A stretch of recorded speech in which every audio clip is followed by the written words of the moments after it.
عموماً دیکھا جاتا ہے کہ لوگ انتقال کے بعد مساجد میں پارے دے دیتے ہیں. مساجد میں تو یوں ہی پاروں کا ایک ذخیرہ ہے, ایک بڑی تعداد میں رکھنے کی جگہ نہیں مسجدوں میں, پارے بھرے ہوئے ہیں. ٹھیک, اچھی بات ہے, لیکن دیکھیے کہ کب کہاں پہ کیا ضرورت ہو وہ خرچ کیا جائے.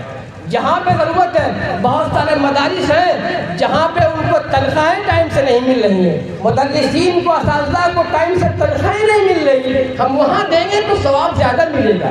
اگر انسان کو بھوک ابھی لگی ہوئی ہے, ہم کہیں ایسا ہے کہ آپ کو رمضان میں کھانا کھلائیں گے, بھوک لگی ابھی, بندہ بھوکا ابھی ہے, ہم کہیں ایسا ہے کہ ہم تو آپ کو شب قدر بھی کھلائیں گے, بتائیے ثواب کب ملے گا؟ ارے ثواب جب بھوکے تو بھوک لگے اس وقت کھلاؤ تو ثواب زیادہ ملے گا. ضرورت جب ہوگی اس وقت دیا جائے تو ثواب زیادہ ملے گا.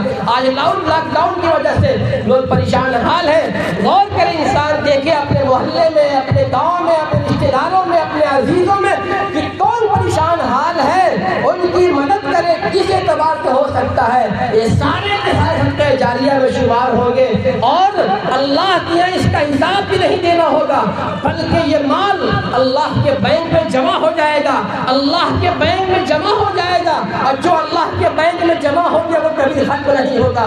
ما عندکم ینفد وما عند اللہ باق, جو کچھ تمہارے پاس ہے وہ ختم ہو جائے گا, اور جو رب العالمین کے پاس ہے وہ کبھی ختم نہیں ہوگا. بلکہ رب کائنات تو اس کو 10 گنے سے 700 گنا تک بڑھا دیتا ہے, اس کو بڑھاتا رہتا ہے. کل قیامت کے دن وہ کتنا زیادہ ہو جائے گا وہ ہم دیکھ کے تعجب کریں گے. تو ہمیں چاہیے کہ ان مدارس کا, ان مساجد کا, ان مکاتب کا بھی خیال کریں. آج جو دین باقی ہے اس میں مکاتب, مدارس اور خانقاہوں کا بڑا اہم رول ہے.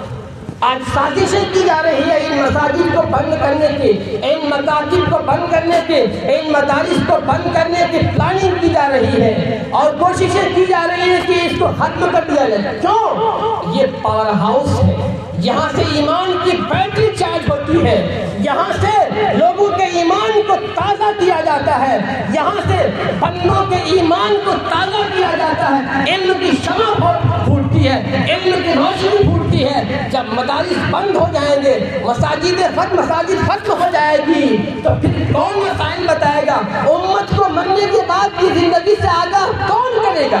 چند سال تو یوں ہی چلتا رہے گا, لیکن جب لوگ دھیرے دھیرے مر جائیں گے تو آنے والے نسل دھیرے دھیرے گمراہ ہو جائے گی. اس لیے ہمیں ضرورت ہے کہ ہم خیال کریں مساجد کا, مکاتب کا, خانقاہوں کا. جو ضرورت مند ہے ان کو دیا جائے, اور اپنے بچوں کو یہ تہیا کیا جائے کہ ان کو ہم دینی علوم ضرور سکھائیں گے. خاص کر کے شہروں میں رہنے والے لوگ, ان کے بچے اکثر بیشتر دینی علوم سے ناواقف ہیں.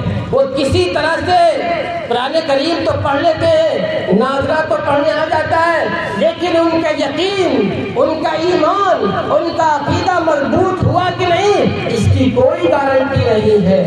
ضرورت یہ ہے کہ اپنے یقین کو, اپنے عقیدے کو, اپنے ایمان کو مضبوط کیا جائے, اس لیے کہ آنے والا جو زمانہ ہے, جو آنے والا دور ہے, اس پہ ہمارے ایمان کو کمزور کرنے کی کوششیں کی جا رہی ہے, بلکہ ہمارے ایمان کو چھیننے کی کوشش کی جا رہی ہے. اور اگر کہا جائے کہ ایک وقت آئے گا جو حدیث پاک کا مفہوم ہے کہ ایمان پہ باقی رہنا ایسا ہوگا کہ جیسے انگارہ اپنے ہاتھ میں لیے ہوگا.